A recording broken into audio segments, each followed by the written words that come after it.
Olá, hoje é dia 17 de março de 2020, 10 horas da manhã em ponto, mercado ainda abrindo, vamos falar de mercado do dia de hoje em outro dia.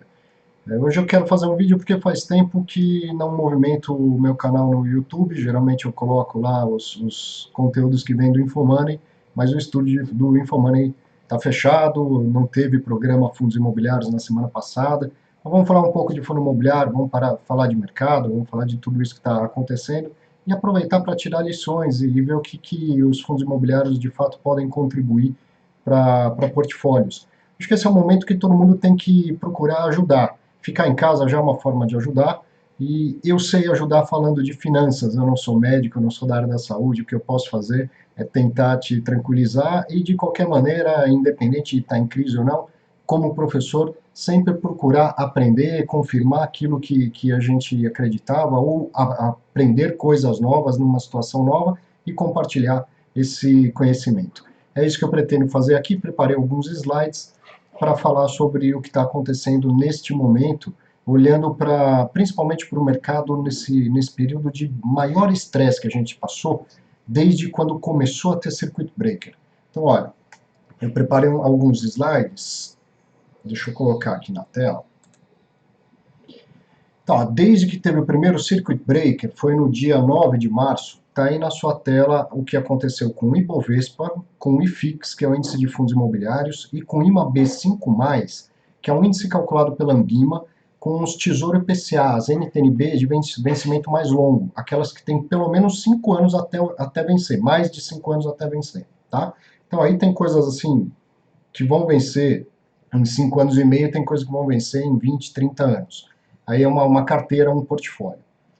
E é legal porque a gente consegue comparar o comportamento de fundo imobiliário, inclusive com um título de renda fixa, né? Não só com as ações, mas também com o título de renda fixa. Então, olha aqui, ó. Esse gráfico eu fiz de uma maneira simples, deixa eu sair da tela para não atrapalhar o gráfico. O que eu fiz aqui? Hipoteticamente, como se alguém tivesse pego 10 mil reais e investido exatamente nas mesmas ações do Ibovespa, nos mesmos fundos do IFIX e nos mesmos NTNBs ou Tesouro IPCA do IMAB5+. O que teria acontecido dia após dia com essas oscilações que vem acontecendo? Então, a linha azul é das ações, vejo uma volatilidade muito grande e uma queda maior que tem acontecido nesse momento. A linha amarela é de fundos imobiliários e a linha verde é do IMAB5+. Então, aqui, de um olhar meramente econômico, no final das contas, com esse monte de quedas e volatilidade, porque também tem dias de forte alta, se alguém tivesse comprado no dia 6 de março, então um dia antes de começar essa fase mais aguda com circuit breakers a preço de fechamento no dia 6 de março, no fechamento de ontem, 10 mil em ações teria virado 7.262, em fundos imobiliários 8.683, em Tesouro IPCA, mas na carteira do IMAB5+, que dá para negociar em bolsa, inclusive, tem ETF de renda fixa para isso, teria se tornado 9.010. Então, perdas menores na renda fixa, depois perdas bem menores no fundo imobiliário, se comparado às ações. Cai menos. Quando cai menos é bom. Olha, cair menos é bom, mas cai. É prejuízo do mesmo jeito. Não é que seja, como eu sempre falo, o fundo imobiliário não é a oitava maravilha do mundo, mas é uma classe de ativos importante de ter nos portfólios. Eu vou continuar essa análise agora com outro gráfico, ele é um pouquinho mais técnico. Espera lá. Ele é um pouquinho mais técnico, mas uma coisa importante de eu dizer aqui é que neste período que está sendo avaliado, do dia 9 a 16/3, se eu fizer algum teste aqui, provavelmente não tem nenhuma significância estatística isso que a gente está vendo. Então vamos olhar mais com um olhar econômico, com um olhar empírico, esquece a estatística, porque dificilmente num curto prazo isso teria alguma significância, né? Num período com tão poucas observações. Mas aí o que eu fiz aqui? Eu peguei a média e o desvio padrão. A média e o desvio padrão. O desvio padrão é uma medida muito utilizada como proxy de risco de mercado, que é aquela oscilação de preço, o zig e o zag, como diz meu amigo Eduardo Becker. Então, ó, o IFIX no período teve a menor volatilidade de todos. Teve menos volatilidade, inclusive, do que o IMAB5+, que é um índice de títulos de renda fixa de longa duração, e muito menos volatilidade do que o Ibovespa. Essa volatilidade a gente está vendo aqui na horizontal, ó, zero à esquerda seria a menor volatilidade, e quanto mais à direita, mais volatilidade.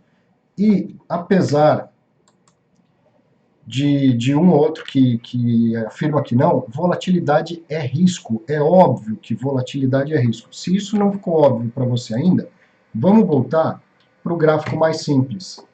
Olha aqui, ó.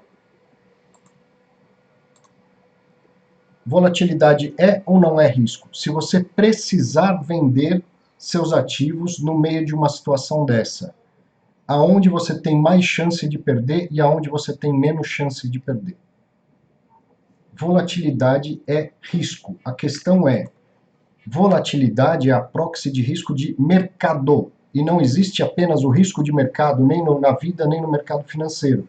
O próprio coronavírus é um exemplo claro de risco operacional, de risco que não está lá no preço quando a gente olha para os dias anteriores, algo que não se sabe que iria acontecer. Não significa que a volatilidade não seja uma proxy válida de risco de mercado. Como tudo, ela não é o risco de mercado não é a única análise de risco que deve ser feita, ela deve ser combinada com análise de outros riscos, liquidez, risco operacional, risco de crédito, quando for renda fixa e tudo mais. Mas desqualificar a volatilidade como risco de mercado é algo que me deixa muito chateado, é uma bobagem muito grande que algumas pessoas repetem. Pessoas, inclusive, que eu respeito, que falam muitas coisas boas em outros aspectos, mas falar que volatilidade não é risco, isso eu não concordo, fico chateado com essa afirmação. Mas vamos voltar aos fundos imobiliários, e voltando àquele gráfico aqui, ó. Então, na horizontal, a gente vê o quanto a volatilidade dos fundos imobiliários tem sido menor, o risco menor. E no outro eixo, né, que é o eixo vertical, tem o retorno. Todos os retornos nesse gráfico são negativos, correto? Ó, o IFIX está caindo bem menos do que as ações, que é a bolinha azul, e está caindo mais do que o IMAB5+, que é a bolinha verde, que são os títulos de renda fixa de longo prazo.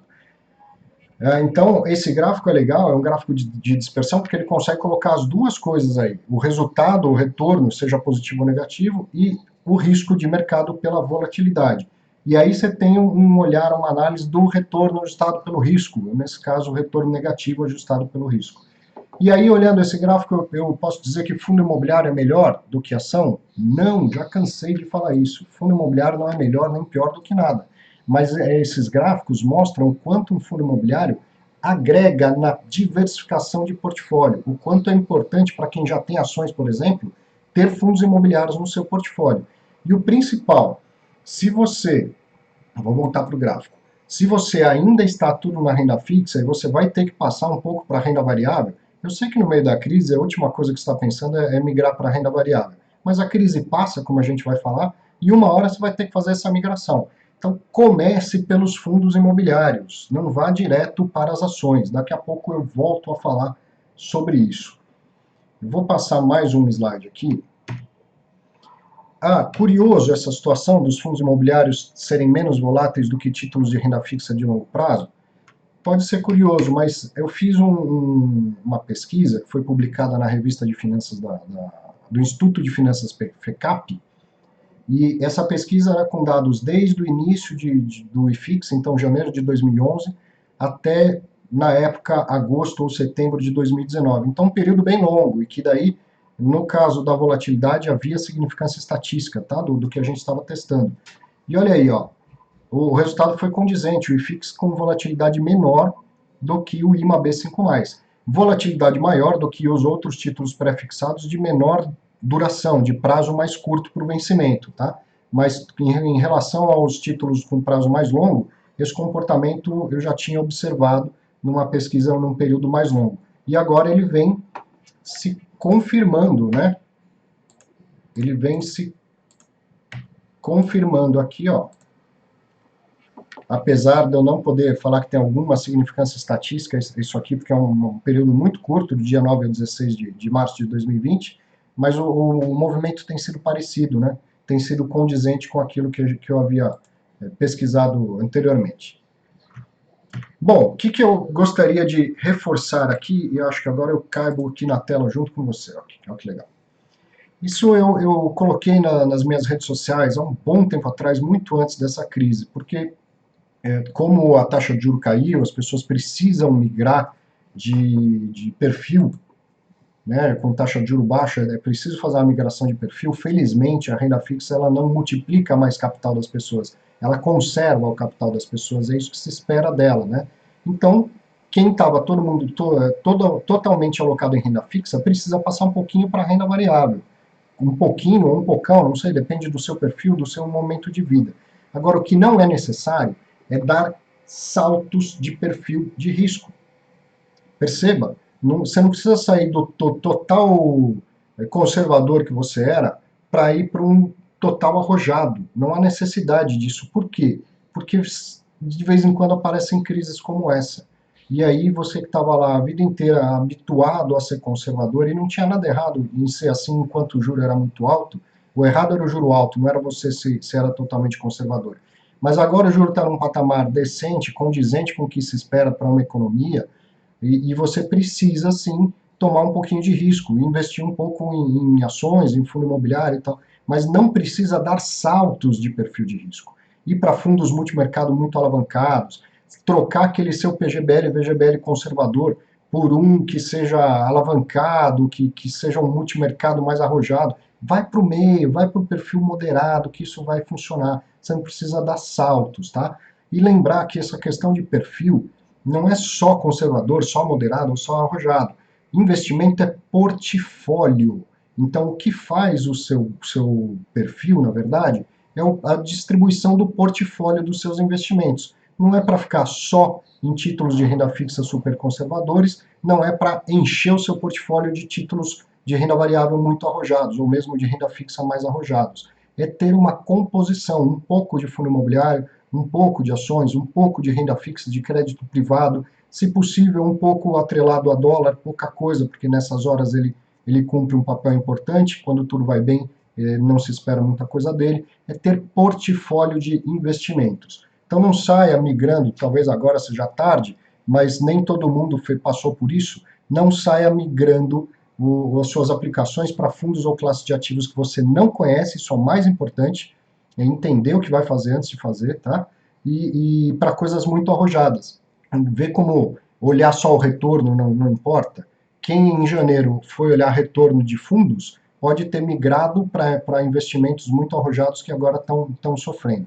Sofrendo sim porque o mercado está caindo. Agora, cuidado com o alarmismo, tem muito boato, muita gente mal intencionada. Até agora não vi nenhum fundo multimercado quebrar, nenhum desses grandes com muitos cotistas. Tá tudo ok. O gestor, assim como eu estou falando, que todo mundo sabe que essas crises vão acontecer, os gestores de fundos são profissionais e também se preparam para esse tipo de crise, tá? Não tem ninguém quebrando, tá tudo certo, pelo menos até agora. Continuando aqui, vamos voltar para os fundos imobiliários, vamos falar de fundo imobiliário. Quais seriam os setores mais impactados dos fundos imobiliários? Eles estão caindo, menos do que as ações, mas estão caindo. Quais os segmentos que são impactados? Aqueles cuja receita do fundo ela tem um componente variável. Então, por exemplo, shoppings. Por quê? O contrato de locação de um lojista é X mil reais por mês ou X% do faturamento dele. Dos dois, aquilo que for mais alto. Então, na fase boa, o lojista vende bastante, essa parte variável supera a parte fixa e o shopping fatura mais, o fundo imobiliário fatura mais e tem mais rendimento para diminuir. Agora, com as pessoas em casa, e é importante ficar em casa, fique em casa se você pode, com as pessoas em casa, a parte variável vai cair muito. Pouca gente vai no shopping comprar. Vai sobrar a parte fixa. Então é uma fase ruim, mas o fundo de shopping ele tem esse fixo que não é baixo, hein? Essa régua é alta. Quem é lojista em shopping sabe que é caro pagar o aluguel, mesmo o aluguel fixo. Pode começar a ter problema no aluguel fixo só se essa situação da gente ficar em casa se perdurar por muito tempo, né? Pelo menos não é o que eu acredito que vai acontecer. Então, por enquanto, o shopping ele te segura lá com a parte fixa. Os fundos de fundos, porque um gestor vai lá, o gestor de um fundo de fundos imobiliários, FOF, você compra cotas, aquele gestor daquele fundo compra cotas de 10, 15, 20 outros fundos imobiliários. Então, uma parte do que ele recebe como faturamento, que vira lucro e chega para você como rendimento, é o rendimento dos fundos que ele investiu. A outra parte, que pode acontecer ou não, é o ganho de capital. Quando ele compra um fundo por 100, depois vende por 115, fez 15 de lucro, ele também tem que distribuir esses 15. Bom, agora que as cotas estão caindo, sobra pouca oportunidade de ganho de capital ou até zerou o ganho de capital. Deve ter muita posição em fundo de fundo que está em prejuízo. É um grande problema? Não, porque veja que o ganho de capital que complementa a renda, ele é um complemento. Os rendimentos vão continuar. Se o fundo, o FOF está muito carregado em shopping, tende a diminuir o que entra de rendimento? Sim, tende a diminuir, mas não vai cessar. A situação mais difícil é dos hotéis, mas pelo menos no mercado de fundo imobiliário tem quase pouquíssimos fundos que investem nesse segmento. Porque o hotel não tem nada mínimo. Shopping a gente falou que tem um mínimo, o FOF tem lá o rendimento dos outros fundos imobiliários, o hotel não. Vendeu aquela hospedagem, ele faturou, não vendeu, não faturou e não recupera esse faturamento, não vende mais. Então, esses seriam os segmentos mais afetados no primeiro momento. E os fundos de CRI, high yield, eu vou começar aqui uma campanha para acabar com esse estrangeirismo e para a gente falar para o Brasil inteiro e não só para Faria Lima. O que é um fundo de CRI high yield? É um fundo cujo os CRIs que ele investe são de maior retorno esperado. Bom, se o maior retorno, se o retorno é esperado que seja maior do que outros comparáveis, você já sabe que o risco também é muito maior. E que risco é esse num título de renda fixa que é um CRI? Principalmente o risco de crédito, o risco de tomar um calote, do devedor daquele CRI não pagar. Ora, esse risco ele aumenta em situações como a que a gente está vivendo, o lojista vendendo menos, as pessoas, eu não vou fazer edição, a ideia desse vídeo é ser simples mesmo, estou aqui em casa no meu home office, que hoje é mais home do que office, né? As pessoas que estão pagando lá as parcelas do seu financiamento imobiliário, não é que todo mundo vai parar de pagar isso da noite para o dia, não é isso. Mas na situação que a gente está vivendo, pequenos comerciantes e profissionais liberais, eles podem ter dificuldade de crédito e não conseguir honrar os seus compromissos, né? Alguém que tenha um restaurante por quilo, os caras não costuma ter uma reserva muito grande. Um profissional liberal, eu, professor, por exemplo, tive praticamente todas as minhas aulas desse mês canceladas, as aulas presenciais. É um impacto na minha renda. Mas se você é meu credor, fica tranquilo que eu estou honrando todo mundo. Eu tenho minha reserva de emergência. Mas são exemplos importantes da gente dar que algumas pessoas, pequenas empresas e tal, terem dificuldades de crédito. Até por isso louvável aquela medida que foi anunciada ontem, iniciativa da Febraban, e que 5 grandes bancos aderiram, de dar um waiver, de dar um período de 60 dias para quem estava com financiamentos lá vencendo, né? É muito importante isso, porque dá fôlego para essas pequenas empresas e profissionais liberais. Mas, enfim, se o CRI que o fundo investe é high yield, ou seja, de maior retorno esperado, é porque ele tem mais risco, e é nesses momentos que o risco tem mais probabilidade de se manifestar. E, por outro lado, o que seria menos impactado? Fundos de tijolo, bons imóveis bem localizados, com contratos de longo prazo, sejam eles aqueles típicos de 5 anos, geralmente, ou atípicos de mais longo prazo, de 10 anos, às vezes até mais, com inquilinos de grande porte. Ou seja, aí não importa se o cara vende mais ou vende menos, o valor é sempre fixo, reajustado uma vez por ano, por IPCA, IGPM, coisa assim. Se o imóvel é bem localizado, está bem alugado para uma empresa de grande porte, não vai ser em 2, 3 meses que ela vai ter problema a ponto de não conseguir pagar o seu aluguel.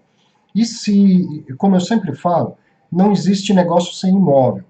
Porque tem gente que fala, mas as empresas vão então devolver os imóveis agora e tal. Se uma empresa devolver o imóvel dela, ela jogou a toalha. Ela abriu mão do negócio dela, porque não tem negócio sem imóvel. E o mercado estava aquecido e vai voltar, né? Depois que passar esse período mais agudo das pessoas ficarem em casa. Então, pode ter certeza que tem muita empresa de olho na oportunidade de ocupar um imóvel nos grandes centros, que é ocupar um galpão perto de São Paulo, principalmente, ocupar um escritório nas melhores regiões também, principalmente de São Paulo. Então, se um ou outro tiver dificuldade de vender e devolver o imóvel, vai ter gente aproveitando essa oportunidade para ocupar o imóvel. Fora isso, na maioria dos casos, os aluguéis vão continuar sendo pagos normalmente, então esses fundos são os que tendem a ter pouco ou nenhum impacto na sua distribuição de rendimento, tá? E os fundos de CRI high grade, então, vamos esquecer o estrangeirismo, high grade é uma nota alta de crédito. Tem lá uma agência de rating, uma agência que dá notas para os títulos de renda fixa, e ela dá uma nota alta dizendo, ó, a qualidade do crédito desse devedor é boa. Não significa que dê um carimbão hoje que essa nota vai valer para sempre, ela vai sendo revisada. Mas então esses CRIs, para ter uma nota alta, o devedor já é de grande porte, tinha boa capacidade de pagar e geralmente tem lá uma estrutura de garantias, que é importante para os momentos de crise, se houver algum problema, o credor ele consegue executar garantias. Então esses também vão ser mais defensivos, não acredito que a gente vá ter problema na distribuição de rendimento deles. Estamos chegando ao fim desse vídeo. Quero falar só mais algumas coisas para encerrar. Muita gente que chegou agora no mercado, né, a gente triplicou o número de investidores, tinha 715 mil no último boletim da B3, me perguntando, eu devo vender? Pô, eu comprei agora, eu comprei em janeiro, eu comecei a comprar fundo imobiliário em fevereiro, dei azar, tá caindo tudo isso, eu devo vender? Se você sabe por que investiu, se você analisou um fundo antes, então eu analisei um fundo de tijolo, e eu acho que os imóveis são bons, são bem localizados e acho que o gestor é bom. Então, isso mudou em função da crise? Os imóveis continuam sendo bons, continuam sendo bem localizados e o gestor continua sendo bom? Então você não precisa vender, não precisa vender. Cara, se você não sabia o que estava fazendo, então aí não tenho como te aconselhar. Então, se você tomou uma decisão fundamentada, você não precisa mudar, não precisa sair vendendo fundo imobiliário, a crise vai passar. Agora, eu estou te falando isso de uma maneira genérica, só você sabe como está o balanceamento do seu portfólio, só você sabe qual é o seu momento de vida. Se você se empolgou e colocou muito fundo imobiliário no seu portfólio, 50, 60, 70, 100% do portfólio em fundo imobiliário, não faça isso. Portfólio é diversificação. Não é para ter 100% de nada no seu portfólio, você tem que diversificar. Então, se você passou a mão, pesou demais fundo imobiliário no seu portfólio, talvez você tenha que reduzir, mas isso só você vai saber. Tendo fundamentos, não há necessidade de sair vendendo, tá? Se você investiu o dinheiro certo, o pedaço certo do seu portfólio e sabe o que fez, não precisa se preocupar, não tem necessidade de sair vendendo. Não entre nesse clima de histeria, não entre nesse clima de histeria. É hora de comprar? Eu tenho visto mais gente tranquila do que desesperada no mercado de fundos imobiliários. Isso, claro que me alegra, talvez seja a amostra das pessoas mais próximas de mim, que estudam mais, né, que têm mais conhecimento do que faz, mas eu tenho sentido muito mais as pessoas tranquilas e até dispostas a comprar mais do que preocupadas e querendo vender. Então é hora de comprar? Olha, os preços caem e preço importa, né? Nessa hora fica óbvio quanto o preço importa. Os preços caem, sim, aparecem oportunidades, mas vá com calma e vá aos poucos, porque ninguém sabe quando vai parar de cair. Por mais que um fundo que você acompanhe já possa estar num preço interessante, quem garante que ele não vai cair mais? Lembra na quinta passada, teve uma queda que eu acho que talvez a maior queda que eu já tenha visto em um único dia no IFIX, aí na sexta passada ele fecha em alta. Aí você fala, nossa, tranquilo, acabou a queda, né? Porque agora já até fechou em alta. Vem segunda-feira, bumba, queda forte de novo. Nessas horas ninguém sabe dizer quando para esse movimento de quedas fortes. Então vá devagar. Você tem um dinheiro que quer comprar? Primeiro tem que ser o dinheiro certo. Não é o dinheiro da sua reserva de emergência. Esta é uma situação de emergência. Você vai tirar o dinheiro que você guardou para uma situação de emergência e vai abrir mão de liquidez e comprar ativos que podem desvalorizar? Essa atitude não é inteligente. Então qual é o dinheiro bom de comprar? Reinvestir rendimentos e o dinheiro que estava sobrando. Às vezes o dinheiro que você já investiria porque você faz compras regulares, então segue o planejamento tranquilamente. Não, eu quero comprar um pouco mais, eu quero aproveitar a oportunidade. Tá bom, se você tem dinheiro sobrando além da sua reserva de emergência, não vá mexer na reserva de emergência. E ainda assim, fracione essas compras. Está vendo que o mercado está muito volátil, muito sobe e desce?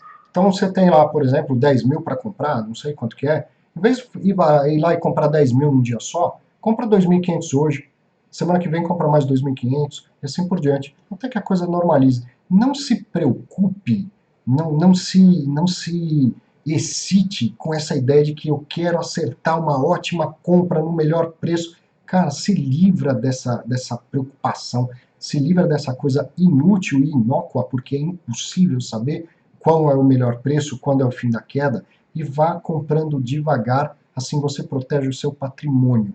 A primeira coisa que a gente faz quando pensa em formar patrimônio para o longo prazo é proteger o patrimônio. Não adianta multiplicar aquilo que você não tem. Se você perde a capacidade de multiplicar porque você tem menos patrimônio. Então não queira acertar a grande tacada da sua vida. Tá? Vai devagar, proteja o seu patrimônio. Pense, se você quer comprar, vai comprando devagar, esquece essa preocupação de acertar o fundo, de acertar o melhor preço, isso é bobagem. Outra coisa, não sobrecarregue o seu portfólio. Mantenha o seu planejamento, mantenha a sua disciplina. Quanto que você quer ter de fundo imobiliário no seu portfólio? É 15%, é 20%, se você é arrojado? É 10%, se você é moderado? Então, cara, mantenha esse balanceamento. Não vai sair, tem muita oportunidade, porque o fundo imobiliário está caindo, de repente você vai ver, ficou com 50%, 60% do portfólio em fundo imobiliário. Mantenha o seu balanceamento. E abre o olho, porque tem oportunidades em outros mercados. Basta olhar, deixa eu chegar, eu vou voltar lá naquele gráfico inicial. Olha como tem oportunidade também no mercado do Tesouro IPCA de longo prazo. Você já viu o que aconteceu com as taxas? Saiu de IPCA mais quase 3 para IPCA mais quase 5. Tem oportunidade aí também. Então reforce a sua carteira de renda fixa de longo prazo. Mesmo falando de um pré-fixado que vai trazer volatilidade, os fundos imobiliários não vão trazer volatilidade para você também? Por que não aproveitar oportunidades no Tesouro IPCA de longo prazo, principalmente para quem tem esse prazo, para quem está planejando sua aposentadoria com o Tesouro IPCA? Tem boas oportunidades lá também. Quando essa crise passar, aí você vai ter se espera que o juro vá cair, e aí você vai ver, primeiro, valorizar bastante o Tesouro IPCA, e aí você vai pensar, vendo ou não vendo. Por que você vai ter essa dúvida? Porque você vai ter lá garantido para você um retorno com uma taxa que não vai voltar.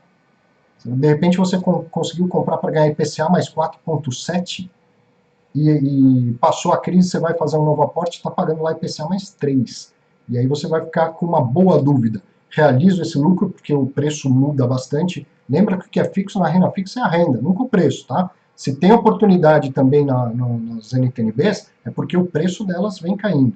Então aí você vai ter uma dúvida de realizo esse lucro adicional ou mantém isso aqui para ter essa rentabilidade, né, esse yield fixo, porque é isso que é fixo na renda fixa, até o prazo do vencimento. Vai ser uma boa dúvida. Então, não lembra que fundo imobiliário não é a única classe de ativo desse mercado, dá uma olhada porque tem oportunidades na renda fixa também, certo? E aí não precisa nem tomar muito risco na renda fixa, porque o próprio Tesouro IPCA já está dando essas oportunidades. Para terminar, crises passam. Nessas horas o óbvio nos foge, tá certo? As crises passam. O mercado financeiro não é diferente da vida. O mercado financeiro não é diferente da vida. Para pensar, seu casamento já teve crises? E a crise passou. Você pode estar falando, Arthur, me separei do meu marido, da minha esposa, tá bom, mas e aí? Sua vida virou o fim porque acabou o casamento ou você já tem um outro relacionamento, sua vida já segue? As crises passam, certo? Seu casamento já teve crise, já passou. Sua vida profissional já teve crise. Você já teve na berlinda, ou já perdeu o emprego, já conseguiu outro, ou perdeu o emprego e se reinventou, hoje tem trabalho, presta serviço. As fases ruins passam, tal qual as fases boas passam. É por isso que eu vinha falando há algum tempo atrás. Olha, pensa em portfólio, pensa em gestão de risco. É quando tudo vai bem que a gente faz a gestão de risco. Agora a gente está fazendo gestão de crise. Gestão de risco tinha que ter sido feito antes. Então, na fase boa, saiba que ela um dia passa, vá se precavendo, vá montando seu portfólio, mas agora, na fase ruim, eu tenho que te dar esse mesmo chacoalhão. Ela vai passar, a fase não vai ser ruim para sempre. Então, não entre em histeria, aproveite a oportunidade sim, mas com calma, com parcimônia, não desbalanceie sua carteira, não comprometa a sua reserva de liquidez. No mais, siga o seu planejamento tranquilo, vá reinvestindo os seus aportes, vá fazendo os aportes adicionais que você já fazia, vai dar tudo certo, uma hora essa crise vai passar. Os imóveis estão lá, no mesmo lugar, no mesmo endereço, todos eles bem sólidos, gerando os resultados. Um pouco menos no período de crise, quando passa a crise, vem um pouco mais. Era isso, do mais, ó, faça a sua parte, evite circular desnecessariamente. O Brasil já perdeu muitas oportunidades.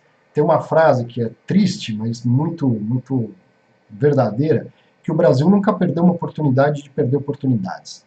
A gente tem uma excelente oportunidade agora, porque a gente está começando a tomar medidas que são medidas que foram tomadas em situações muito piores, por exemplo, na Itália e na Espanha, enquanto do ponto de vista da saúde, a situação aqui no Brasil está muito menos perigosa. Tá? A gente está muito no estágio inicial. Eu devia ter colocado um gráfico nesses slides, mas procura no LinkedIn o perfil da professora Cláudia Yoshinaga. Yoshinaga é Y-O-S-H-I-N-H-G-A.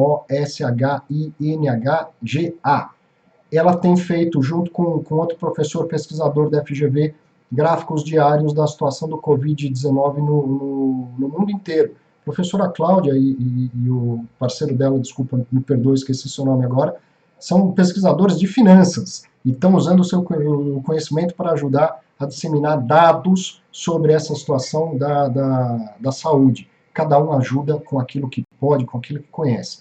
Dá uma olhada nos gráficos que eles têm publicado diariamente no LinkedIn, você vai ver que a situação do Brasil é muito melhor. Isso não significa que é para a gente, então, relaxar, muito pelo contrário. Não vamos perder a oportunidade de ficar em casa, de ajudar a conter a disseminação desse vírus, para que a gente não chegue no pior estágio na saúde física e das pessoas, que é o que aconteceu, infelizmente, na Itália e na Espanha. Era isso, tranquilidade, segue sua vida, aproveita o home office. Uma outra coisa interessante, minha filha está aqui fazendo barulho, cachorro, caramba, e acho que eu já trabalho em home office, então não tem sido um impacto tão diferente para mim. Diferente tá todo mundo em casa. O home office hoje está virando um family office, né? E acho que a gente tem oportunidade, se você não trabalhava em home office, então é uma possibilidade maior, um choque maior que você está sentindo, de ver como dá para a gente trabalhar com mais leveza, com mais alegria e com menos vaidade. Fiz questão de vir aqui de camiseta, tá mó calor aqui e o conteúdo é o mesmo, né? Isso aí, ó, vamos trabalhar, cabeça no lugar, ajude a não disseminar esse vírus, mas não entre em pânico, a vida segue, esse bicho aí não é invencível, certo? A vida segue, pense no longo prazo, mantenha os seus investimentos. Eu ajudo como posso falando de finanças, você também pode ajudar, você também tem conhecimento e talento. Se você não sabe falar nada sobre a questão do vírus, então não tem problema, mas não dissemine informação que você não conhece, que não seja oficial, não dissemine boatos, isso já vai ajudar demais. O que eu sei é falar de finanças, e de finanças a minha leitura é de que você, se sabe o que está fazendo, deve ficar tranquilo. Muito obrigado, falei pra caramba porque eu me empolgo, muito obrigado, vou procurar fazer outros vídeos, mas me acompanhe nas outras redes sociais, porque é mais simples do que fazer um vídeo, eu tenho postado bastante coisa lá. Um grande abraço, fica tranquilo, a gente volta a se ver, espero que também no estúdio do Infomoney muito em breve. Valeu, até mais!